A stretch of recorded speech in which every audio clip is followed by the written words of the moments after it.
जो अपने माँ बाप को घर से निकाले वो बेटा नरक जाएगा।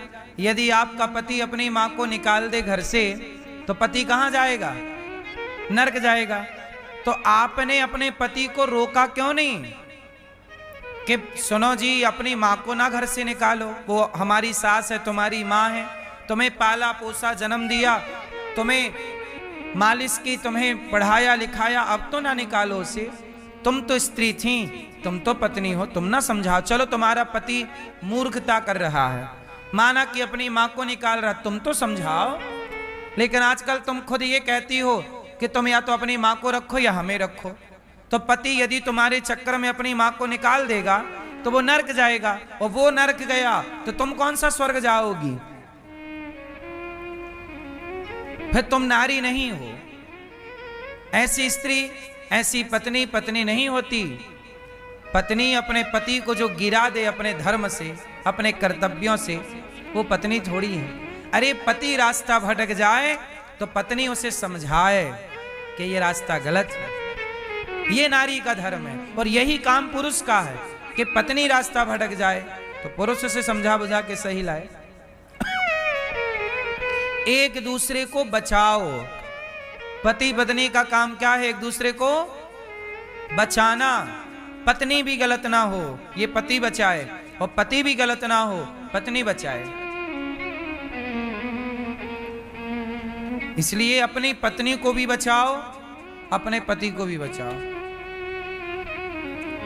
इसलिए राम जब सोने का मृग लेने गए थे तो लक्ष्मण जी को खड़ा करके गए थे सीता मां की रक्षा के लिए। अपनी पत्नी को अकेले नहीं छोड़ना चाहिए।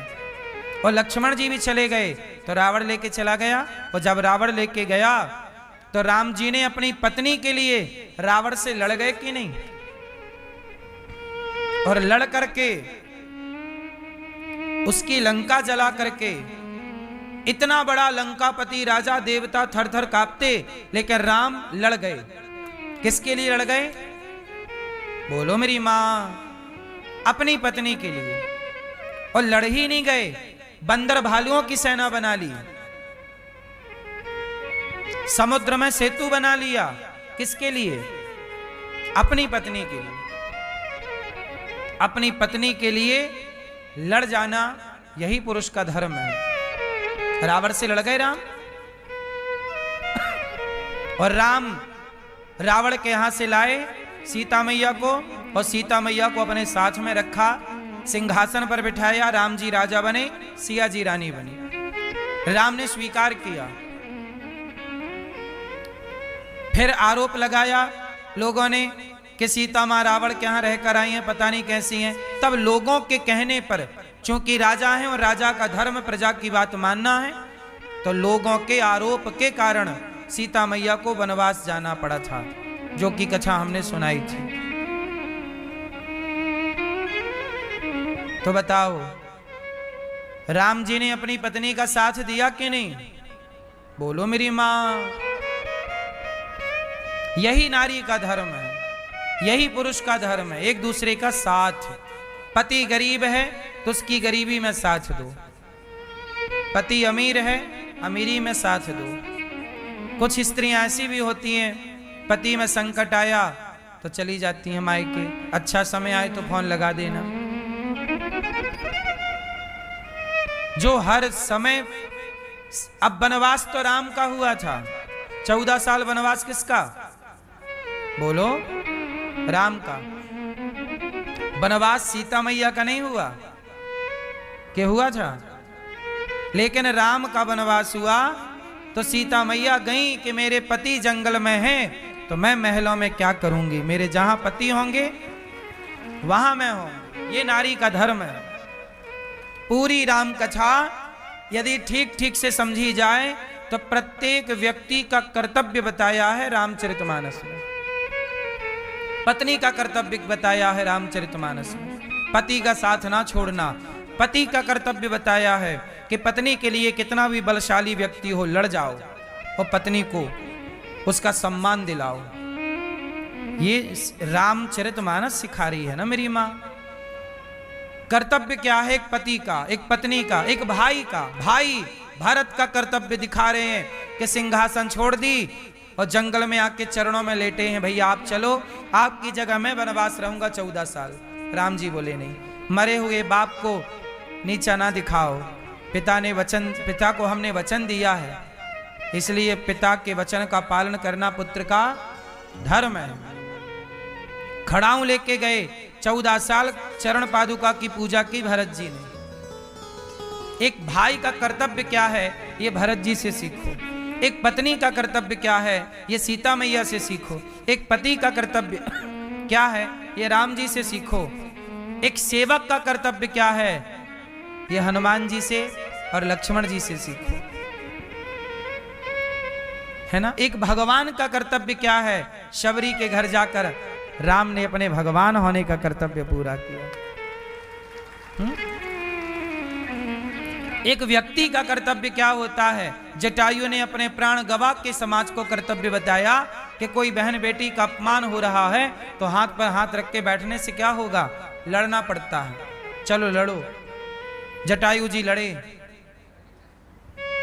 जटायु जी लड़े। कर्तव्य क्या है, मां का कर्तव्य क्या है, कौशल्या मां है, क्या कर्तव्य है। जब कौशल्या से मिलने भरत जी आए तो भरत जी को कौशल्या मां ने गले से लगाया। भरत जी क्या बोले जानते हो, भरत जी बोले मां आप तो यही समझ रही होंगी ना कि मेरे कहने से मेरी माता ने राम को वनवास भेजा है। अच्छा कैकेयी ने वनवास भेजा तो आरोप भरत जी पर भी तो लगा कि तुमने अपनी मां से कहा होगा कि वरदान मांग लो और हमें राजा बनवाओ। तो भरत जी कौशल जब कैकेयी मां जब वो ननिहाल से लौटे ना तो कैकेयी मां से मिले, वहां समझ गए कि सब खेल कैकेयी मां का है। फिर भरत जी कौशल्या मां से मिलने गए, तब कौशल्या मां से क्या बोलते हैं, भरत जी कहते हैं मां गौशाला में कोई आग लगा दे, ये भरत जी कह रहे हैं, मां गौशाला में कोई आग लगाए और सारी गाय जिंदा जल जाएं तो मां ये पाप है कि पुण्य है। मां बोली बेटा बहुत पाप है, गौशाला को जला देना, गायों को जिंदा जला देना बहुत बड़ा पाप है। भरत जी बोले मां वो सारा पाप मुझे लगे, गौशाला जलाने का जो पाप है वो मुझे लग जाए। किसी नगर को जला देने से जो पाप लगता हो उस नगर को जला दिया, किसी के घर में आग लगा दी तो स्त्री जल गई, बच्चे जल गए, पुरुष जल गए, वो पाप जो लगे ना मां वो मुझे लगे। हे मां यदि मैंने राम को वनवास भेजने में तनिक भी मेरा मन भी कभी गया हो तो हे मां ये सारा पाप मुझे लग जाए। तब कौशल्या मां ने गले लगाकर भरत से कहा ना बेटा मैंने कभी नहीं सोचा कि तेरे मन में कोई कपट होगा। सोचिए आपकी सौतन आपके बेटे को वनवास भेज दे और आप सौतन के बेटे को गले लगाओ, ये केवल कौशल्या मां कर सकती हैं।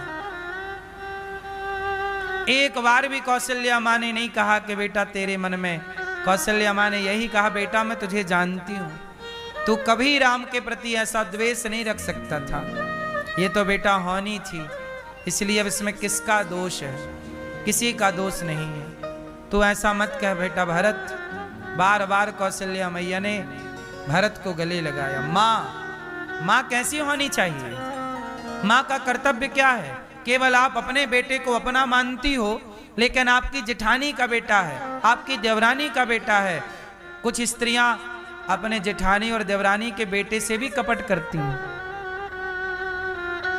अपने बेटे को दूध देंगी बढ़िया शक्कर मलाई डाल के और जेठानी के बेटे को देंगी तो ऐसे ही दे देंगी, उस भाव से नहीं देंगी। अपने बेटे को भोजन कराएंगी तो भाव अलग होगा, जेठानी के बेटे को भोजन कराएंगी तो भाव अलग होगा। क्यों, वो आपका बच्चा नहीं है, तुम्हारे परिवार का तो है, तुम्हारे अपने तो बच्चे हैं, तुम्हारे भी तो 2 बच्चे हैं, तुम्हारा तो दोनों बच्चों में समान प्रेम है। उन दोनों की बहुएं आएंगी, तुम दोनों के जो बच्चों के बच्चे होंगे वो भी आपस में लड़ेंगे, ऐसा भेद रखेंगे तो तुम्हें बुरा लगेगा। तुम्हारे 2 बच्चे हैं ना मेरी माँ, और दोनों बच्चों में यदि भेद है तो आपको बुरा लगता है। ऐसे ही जब हम समाज में एक होके आपस में लड़ाई झगड़ा ईर्ष्या द्वेष करते हैं ना, वो परमात्मा रोता है कि क्यों इतना लड़ रहे हो, क्यों आपस में ये भेद है। माँ किसे कहते हैं, पत्नी किसे कहते हैं, जो अपने पति को पतित होने से बचाए। पति किसे कहते हैं, जो अपनी पत्नी को पतित होने से बचाए। चलो बताओ, माँ किसे कहते हैं, आप बताओ। माँ की परिभाषा बोलो। माता दयालु। अच्छा ये बताओ, मां बनने के लिए बच्चा पैदा करना जरूरी है या नहीं? बोलो मेरी मां। मां बनने के लिए जिसका बच्चा है क्या वही मां है? जिसका बच्चा नहीं है क्या वो मां नहीं बन सकती? क्या वो मां नहीं कहलाएगी? जोर से। हां, जरूरी नहीं है कि तुम्हारे पेट से बच्चा बाहर आए तो ही तुम मां हो। मां किसे कहते हैं ये परिभाषा जानो। मां किसे कहते हैं? भगवान कृष्ण तो पुरुष है ना। भगवान देखो पुरुष स्त्री से सबसे परे होते, भगवान तो भगवान है, फिर भी भगवान पुरुष है। पुरुषों में उत्तम इसलिए नाम पड़ा पुरुषोत्तम। मर्यादा पुरुषों में भी उत्तम पुरुष, इसलिए क्या नाम पड़ा? तो भगवान राम पुरुष हैं, लेकिन भगवान राम को भी मां कहा गया है। माता रामो मत पिता रामचंद्र त्वमेव माता। अब आप लोग आरती गाते हो ओम जय जगदीश हरे, तो जगदीश तो पुरलिंग है, भगवान है, और उनके लिए क्या आया है? मात पिता। पिता बाद में मात, तो भगवान को क्या बोला गया? माता। बोलो मेरी मां। भगवान को क्या बोला गया? इसका मतलब ये है जिसके अंदर सबके प्रति ममता है वही माता है। प्रेम है, ममता है, करुणा है, दया है, वो मां है। वरना तुम्हारा बेटा है पर तुम्हें दया नहीं है, करुणा नहीं है, काय की माता हो तुम? कुमाता भी तो होती है। पूत कपूत सुने हैं पर ना माता सुनी। बोलो कुमाता। अब ये बताओ, एक बार क्या हुआ, एक लड़की का विवाह फिक्स हो गया। एक लड़की का विवाह फिक्स हो गया, शादी की डेट फाइनल हो गई। दामाद आया तो लड़की की मां अपने दामाद के संग भाग गई। मां बोली बेटी तू रुक, मैं आती हूं पहले, दामाद के संग घूम फिर के। दामाद के संग भाग गई। एक खबर टीवी पे आई थी। बोलो हाँ। अब बताओ, जो अपनी बेटी के होने वाले पति के संग भाग गई वो माता है कि कुमाता है? कलयुग है साहब। सुना था कि कुपुत्रो जायते क्वचिदपि कुमाता न भवति। हमारे शास्त्र कह रहे हैं कि पूत कपूत हो सकता है पर माता कभी कुमाता नहीं हो सकती। पर ये कलयुग है, कलयुग में कुछ भी संभव है। दामाद को लेके भाग गई। अब बताओ वो माता है कि कुमाता? फिर इसलिए कहता हूं अपने अपने धर्म का पालन करना चाहिए। मर्यादाओं में रहना चाहिए। तुम्हारा दामाद तुम्हारे पुत्र के समान है। तुम्हारा दामाद तुम्हारा बेटे की तरह है, और तुम बेटे की अपनी बेटी के होने वाले पति के साथ इस तरह का विचार लाई, ये भी एक पाप है।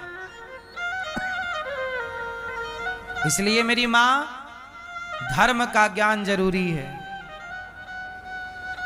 हर व्यक्ति को अपने अपने मर्यादाओं का बोध, आपकी मर्यादा क्या है ये आपको पता होना चाहिए। हमारी मर्यादा क्या है ये हमें पता होना चाहिए। माँ की मर्यादा क्या है माँ को पता हो, पिता की मर्यादा क्या है पिता को पता हो, बेटी की मर्यादा क्या है बेटी। इसलिए हमारा देश मर्यादा की बेड़ियों में बंधा है।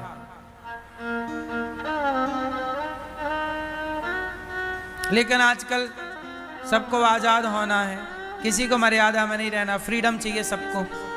माई लाइफ माई चॉइस, हम कुछ भी करें, आप कौन होते हो बोलने वाले। ये नहीं, भारत का सिद्धांत ये नहीं है माई लाइफ माई चॉइस। यहाँ चॉइस माई चॉइस नहीं है, यहाँ धर्म की चॉइस है कि जो धर्म आज्ञा करेगा वो चॉइस आपकी है। अब माई लाइफ माई चॉइस में वो सास बोली कि माई लाइफ माई चॉइस में दामाद के संग भागूं, तुम कौन होते हो बोलने वाले। वो माई चॉइस की चक्कर में भाग गई। माई लाइफ मेरी चॉइस में कहीं भी भागूं तो भाग गई दामाद के संग। वो भी ये सेंटेंस बोल देगी माई लाइफ माई चॉइस। आजकल यही तो बोला जाता है ना, माई लाइफ माई चॉइस, मेरी जिंदगी, कुछ भी करूं, कुछ भी हो रहा है, कुछ भी हो रहा है। फ्रीडम के नाम पे कुछ भी बोलो। हाँ,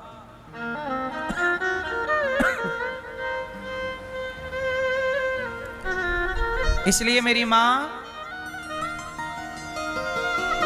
भगवान ने जो विवाह किए, हम सब भगवान की पत्नी हैं, हम सब भगवान हम सबके पति हैं। पति किसे कहते हैं? जो रक्षा करे। जैसे राष्ट्रपति राष्ट्र की रक्षा करता है, सेनापति सेना की रक्षा करता है, आपका पति भी आपका रक्षक है। राम जी ने वो दिया कैसे रक्षा करना है, कमा के लाता है, आपके लिए सब सोचता है, करता है। पति का काम है पत्नी का ख्याल रखना। आजकल रिश्ते क्यों टूटने लग गए, क्यों कमजोर होने लग गए? क्योंकि निर्भरता खत्म हो गई। अच्छा, किसी पर निर्भर होना चाहिए कि नहीं होना चाहिए? उत्तर दो। किसी पर निर्भर होना चाहिए कि नहीं? जोर से, जोर से, जोर से, जोर से, जोर से। हाँ, इसी विचारधारा से रिश्ते खत्म हो जाते हैं। हम किसी पर निर्भर नहीं, सेल्फ डिपेंड हैं, आत्मनिर्भर हैं। नहीं, पति को पत्नी पर और पत्नी को पति पर निर्भर होना ही पड़ेगा, और होना धर्म है। जिस दिन आप आत्मनिर्भर हो गए उस दिन रिश्ते कमजोर हो जाएंगे। बच्चों को माँ बाप पर निर्भर और माँ बाप को बच्चों पर निर्भर होना धर्म है, होना चाहिए। यदि नहीं है तो बच्चे बोले हम माँ बाप पर निर्भर नहीं है तो बच्चे भाग जा। अमेरिका में यही तो चल रहा है। 18 साल के बच्चे बोले आत्मनिर्भर बनेंगे, चलो भाग गए। लेकिन भारत में बच्चे माँ बाप पर निर्भर हैं, सेवा करते हैं, माँ बाप भी बच्चों पर निर्भर होते हैं। अब बच्चे भले वो कर्तव्य निभाएं ना निभाएं, लेकिन ये निर्भरता एक व्यवस्था रही है। ये निर्भरता क्या रही है? लेकिन आजकल लोगों ने इस व्यवस्था को समाप्त कर दिया। ये बातें बहुत छोटी हैं पर बेसिक बातें हैं। इसी पर पूरा संसार टिका है, स्ट्रक्चर है ये जीवन जीने का ये शुरुआती मजबूती ढांचा है। निर्भरता चाहिए। यदि पत्नी निर्भर नहीं है पति पे, पति भी निर्भर नहीं है पत्नी पे, तो देख लेना वो रिश्ता चलेगा ही नहीं। रिश्ता चलता ही तब है जब निर्भरता हो। क्यों मेरी मां? अच्छा ये बताओ, ये छत है, ये किस पर निर्भर है? हैं? ये कॉलमों पे निर्भर है। ये कॉलम हटा दिए जाएं, छत धराशायी हो जाएगी। ये कॉलम और ये छत एक दूसरे के। अच्छा कॉलम खड़ा कर दो, छत न डालो तो भी कॉलम कमजोर रहता है। आप 30 फीट का कॉलम खड़ा करिए, 30 फीट के कॉलम को 4 आदमी गिरा सकते हैं धक्का मार के, लेकिन उसी के ऊपर छत रख दी जाए तो 40 आदमी भी नहीं गिरा सकते धक्के से।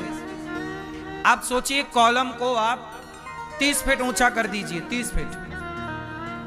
बताइए, कोई सपोज में कोई बीम ना धरो, कोई छत ना धरो, तो वो कमजोर रहेगा कि नहीं? हिलता रहेगा, हिलाओ हिलेगा वो, सपोर्ट नहीं है ना उसमें। और छत रख जाएगी, बीम रख जाएगी तो वो मजबूत हो जाएगा। बोलो हाँ, छत का सपोर्ट कॉलम है और कॉलम का सपोर्ट, ये दोनों एक दूसरे के पूरक हैं और दोनों एक दूसरे पर निर्भर है, इसलिए बिल्डिंग खड़ी है। छत बोले कि नहीं कॉलम तेरी जरूरत ही नहीं है, कॉलम बोले छत तेरी जरूरत नहीं, ये दोनों एक दूसरे के बिना रह नहीं सकते। ऐसे ही है, पत्नी बोले कि मुझे पति की कोई जरूरत नहीं, पति बोले मुझे पत्नी की कोई जरूरत नहीं, तो फिर रहोगे कैसे साथ में? इसलिए आपको कहना पड़ेगा कि मुझे स्त्री की जरूरत है, मुझे पति की जरूरत है, निर्भरता करनी पड़ेगी, निर्भर रहना पड़ेगा, तब रिश्ते मधुर होंगे। कितने लोग मेरी बात से सहमत हैं? अभी तो आप कह रही थी कि पति पत्नी को सेल्फ होना चाहिए।